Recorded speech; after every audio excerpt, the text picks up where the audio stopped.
Mesdames, Messieurs, bienvenue dans cette émission, que dis-je, dans cette série d'émissions que nous vous proposons de vivre en direct de la ville de Conakry, en Guinée, dans le cadre bien sûr de l'élection présidentielle qui s'y déroulera le 11 octobre prochain. Alors, les 8 candidats ou leurs représentants seront sur ce plateau pour débattre chaque soir de problématiques que nous allons fixer. Et bien sûr, tous les acteurs de ce scrutin seront représentés, qu'ils soient issus du pouvoir sortant ou de l'opposition, qu'ils affichent leur neutralité ou au contraire leur conviction.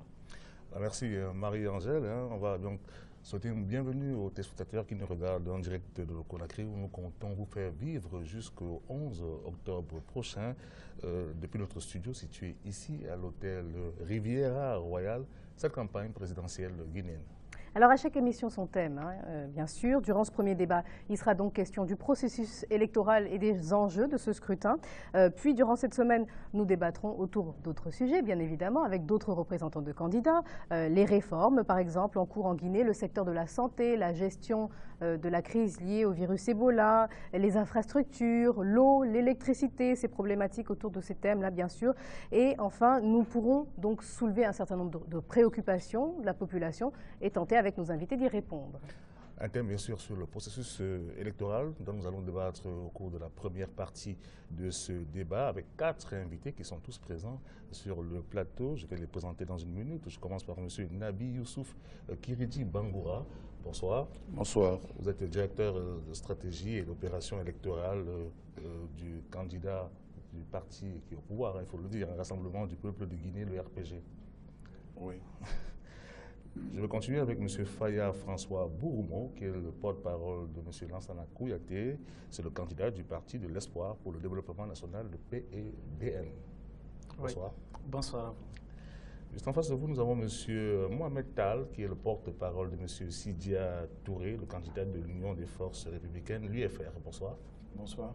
Merci d'être venu. Et nous avons M. Abou Bangoura, qui est le conseiller aux questions agricoles de la candidate Marie-Madeleine Djoubaté, la candidate du Parti écologiste. Bonsoir. Bonsoir. Alors, effectivement, il y a 4 invités sur ce plateau, mais en réalité, vous êtes beaucoup plus nombreux, puisque vous, chers téléspectateurs, vous pouvez réagir. Vous pouvez nous envoyer via les réseaux sociaux vos questions, vos réactions, que nous lirons au fil des jours à l'antenne. C'est une élection qui se passe dans un contexte assez particulier. Sur les 8 candidats qui sont en liste, tous sont en train de battre campagne, mais il y a 7 adversaires du président sortant, M. Alpha Condé, qui ne sont pas du tout satisfaits du déroulement de ce processus électoral. Alors on fait le point dans le reportage qui va suivre avec nos 2 correspondants, Birama Saounera et Djibril Fofana. 5 ans après sa première élection présidentielle libre depuis les indépendances, le 11 octobre, la Guinée renoue avec cet exercice démocratique. Mais le processus électoral est confronté à de nombreux écueils. Les partis politiques de l'opposition dénoncent les conditions d'organisation de ce scrutin. Les principaux points de discorde portent sur le fichier électoral et la composition des membres de la CENI, la Commission électorale nationale indépendante. Les accords politiques signés le 15 août entre tous les acteurs du processus électoral étaient censés aplanir les divergences. Mais la mise en œuvre des différents points de l'accord reste encore sujette à polémique. D'abord, nous avons eu beaucoup de mal à désigner nos 2 commissaires, à faire entériner cette désignation par le président de la République, qui, à force d'atermoiement, a mis plus d'une semaine pour formaliser la nomination des 2 commissaires de l'opposition tels que prévu par l'accord au niveau de la CENI. Ensuite, deuxièmement, la recomposition des conseils communaux qui devait s'achever au plus tard le 2 septembre. À ce jour encore n'est pas faite, même si on s'achemine progressivement vers un accord sur cette question. Et puis pour la question du fichier électoral, on peut dire que c'est une véritable catastrophe. L'édition, l'impression des cartes d'électeurs a commencé, alors que le toilettage, la consolidation et l'apurement du fichier ne sont pas terminés. Vous voyez, quelqu'un revendique qu'il n'est pas satisfait, c'est parce qu'il y a le doute. Et ce qui peut éliminer le doute, c'est la certitude. Et la certitude, c'est facile de l'avoir. Ouvrons les urnes, calculons ensemble, signons ensemble, publions ensemble.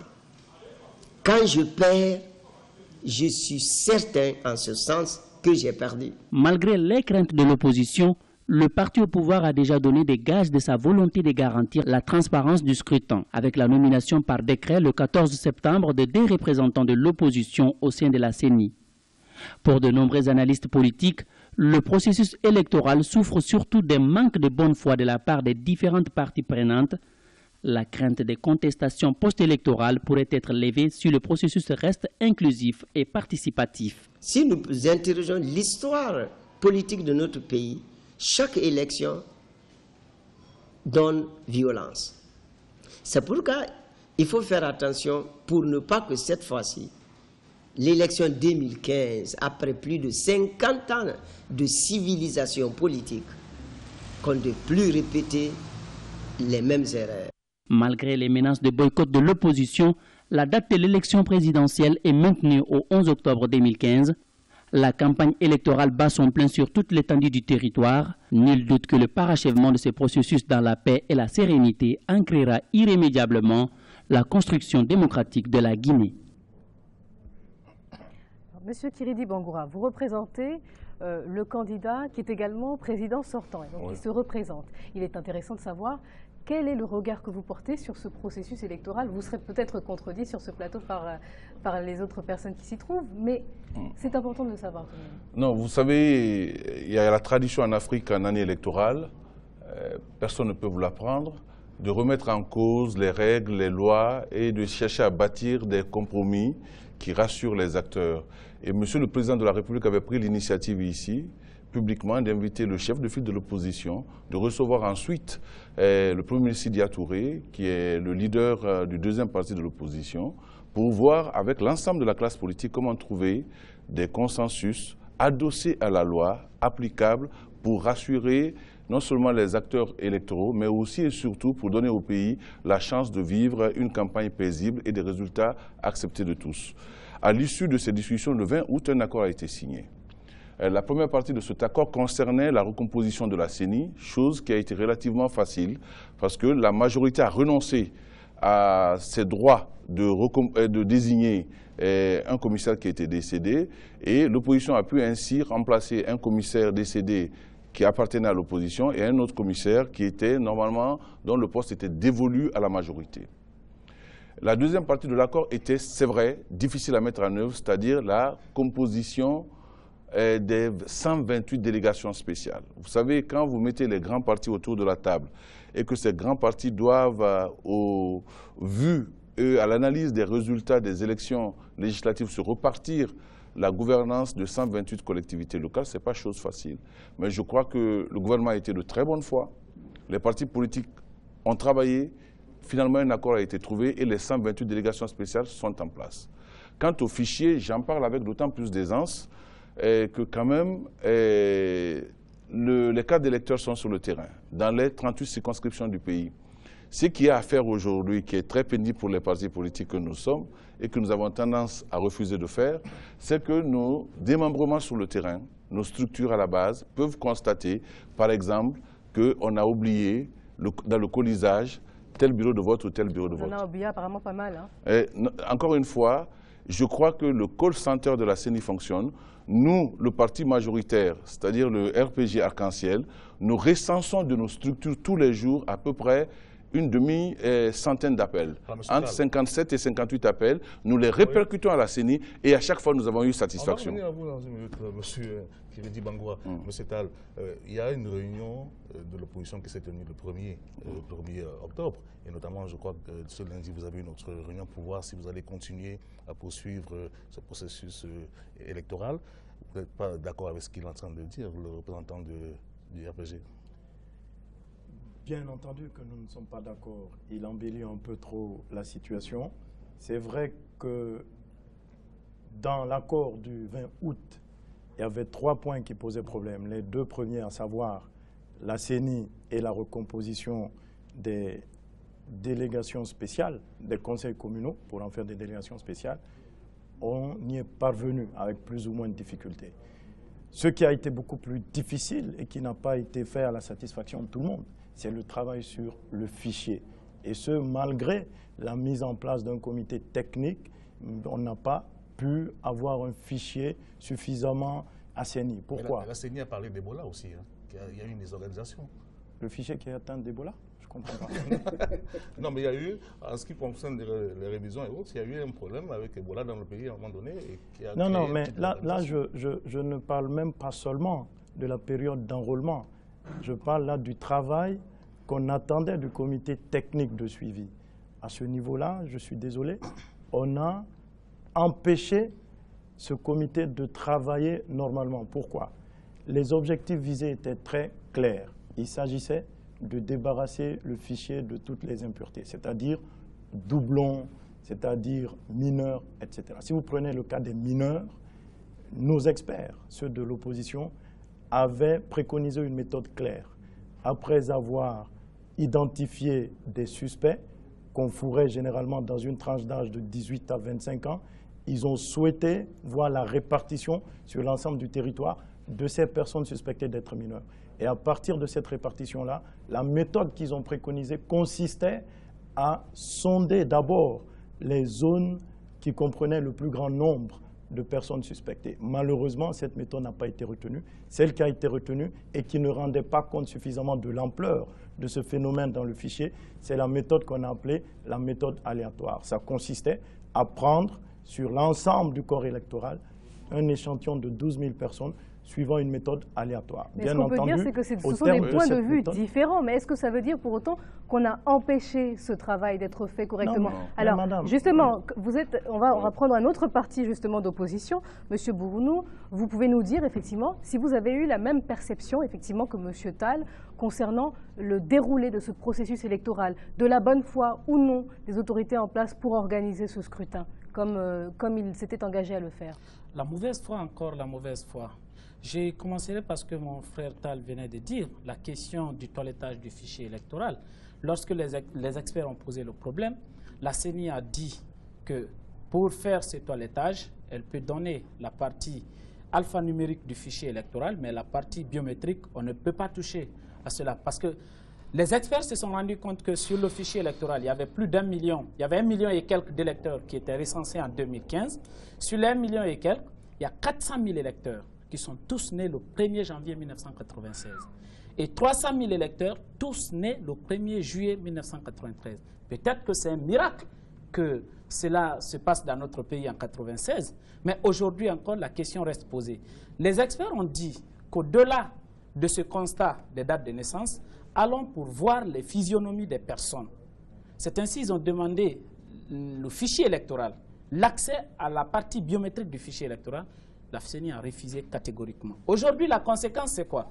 Nous avons la question non seulement des mineurs qui n'est pas réglée dans le fichier électoral, nous avons la question des doublons qui n'est pas réglée. Nous avons des électeurs qui ont aujourd'hui... S'il vous plaît. Je vous en prie, il a eu, je pense que le minimum de déontologie voudrait qu'on me laisse mon temps d'antenne. C'est la chose que le pouvoir ne veut jamais dans ce pays. Dès qu'on touche les vérités du doigt, il refuse. Alors aujourd'hui, comprenez que les électeurs guinéens, il y a certains qui ont plus de 2 cartes d'électeurs, d'autres en ont 2, et 2 bureaux de vote différents, d'autres en ont 3. Il y a des électeurs qui ont été enrôlés jusqu'à aujourd'hui qui n'ont pas leur carte d'électeur. Je prends la circonscription de Sangaredi. Même ce soir, quand je venais sur votre plateau, c'est nos représentants là-bas qui m'appelaient. Ils ont été en contact avec le démembrement de la CENI. Jusque-là, les 4 électeurs ne sont pas arrivés dans cette circonscription. Donc, c'est une question fondamentale. C'est les conséquences de tout ce dont nous avons toujours dénoncé autour de ce processus. Bangoura, du Parti des écologistes. La CENI, en juillet dernier, donnait des chiffres. On parlait de 5 206 118 électeurs qui étaient dans le fichier. Il y avait une évolution, selon la CENI, de 1 400 000 citoyens inscrits en plus par rapport à 2013. Donc, il y a quand même eu une évolution. Vous êtes d'accord là-dessus? Vous contestez aussi, vous dites qu'il y a des doublons? Bon, nous, les chiffres, ce n'est pas tellement notre point fort. Ah, vous le reconnaissez déjà? C'est pas le point fort. C'est plus honnête. Il ne faut pas avancer des chiffres franchement. Qu'on ne peut pas vérifier. Franchement. Alors là, il y a des questions de principe et des questions de fait. Si on compte à rebours dans le processus électoral, nous comptons à rebours. On commence par les événements de ces 2 derniers jours. L'affrontement entre les partisans du parti de la mouvance présidentielle et d'un parti de l'opposition à Zéro-Corée, les gens en sont venus en main parce qu'il y avait le président qui devait arriver à Zérekoré. Les autres partis ne se sentaient pas concernés. Mais on a demandé à tout le monde de fermer boutique. Ils ont refusé.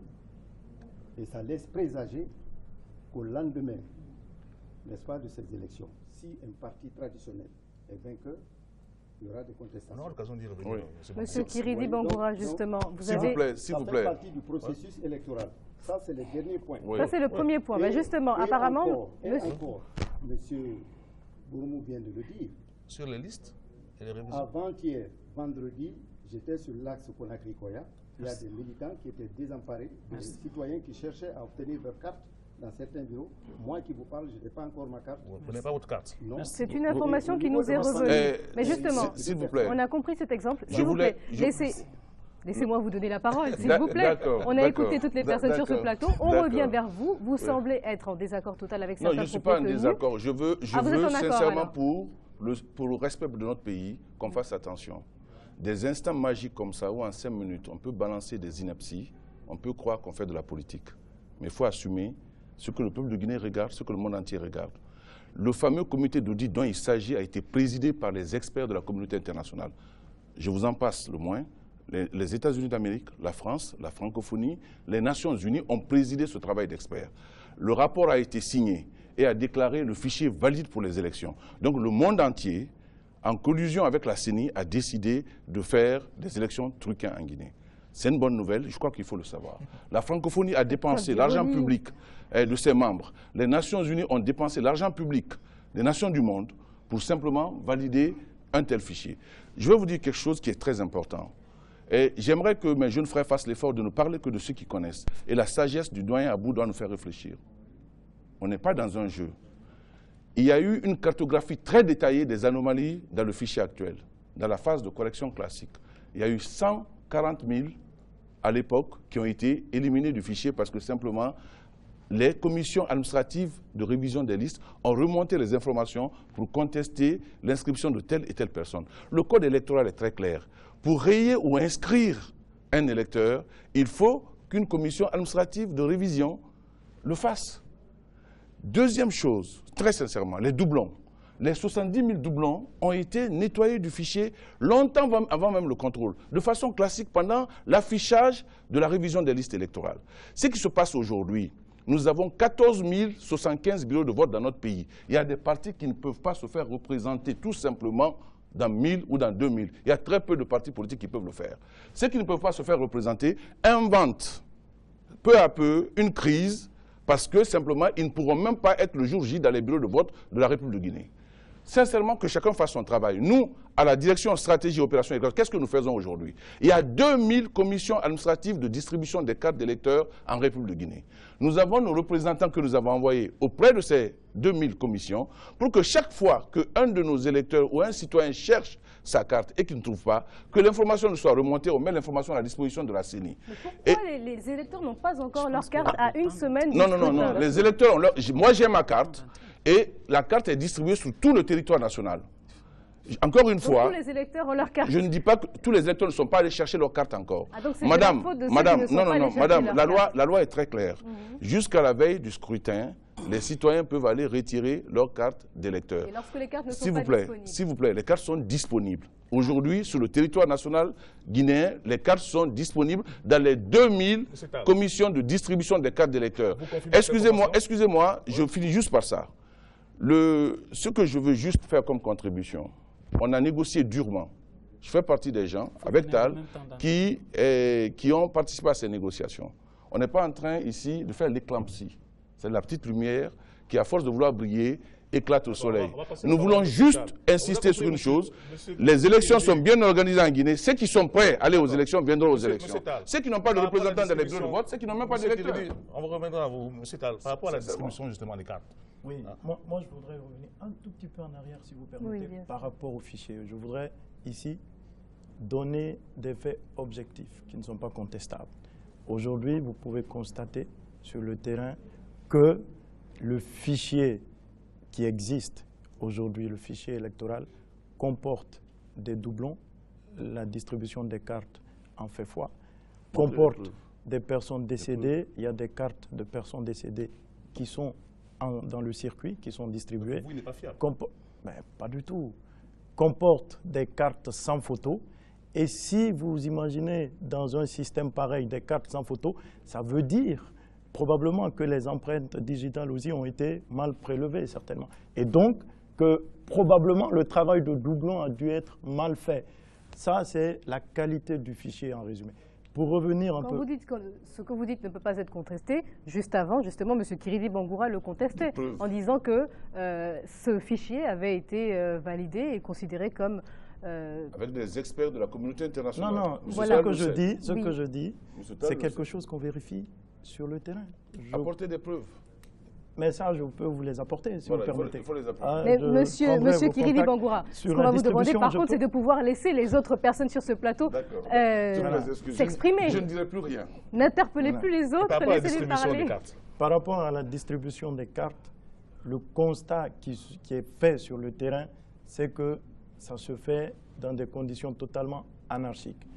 Et dans bien des cas, les cartes atterrissent entre les mains des chefs de district, des chefs de quartier, etc. C'est d'ailleurs la raison pour laquelle, au niveau de l'opposition, on s'était longtemps battu pour qu'on ait les élections communales et communautaires avant d'avoir la présidentielle. C'était justement pour éviter ce genre de situation. Donc il y a de la rétention des cartes, surtout dans des zones qui ne sont pas supposées être favorables au pouvoir.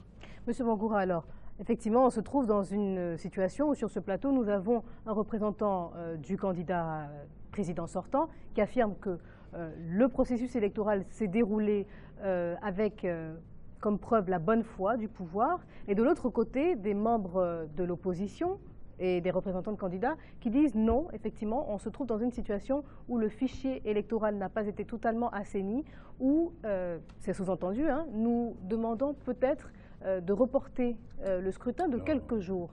Alors, c'est une position. Ils ont demandé. Alors, vous n'avez pas entendu. Alors, vous ne suivez peut-être pas la même campagne électorale que nous. Alors, répondez-nous. Ça a été demandé, oui. À qui? Mais si. À qui? La nouvelle est passée même sur les antennes. Ça a été demandé à quelle autorité? Alors, à quelle institution? Répondez. Vous avez fait partie de ceux qui ont souhaité ce report de scrutin? De l'opposition. Vous l'avez demandé à qui? Écoutez. Du candidat. À qui on peut demander, selon vous, M. Bangoura? À la CENI. Mais alors? Est-ce que vous l'avez demandé à la CENI? Vous avez écrit une lettre à la CENI?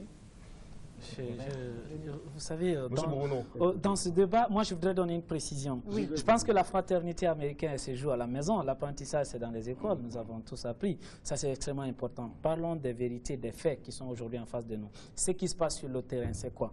Monsieur Tal venait de citer quelques situations.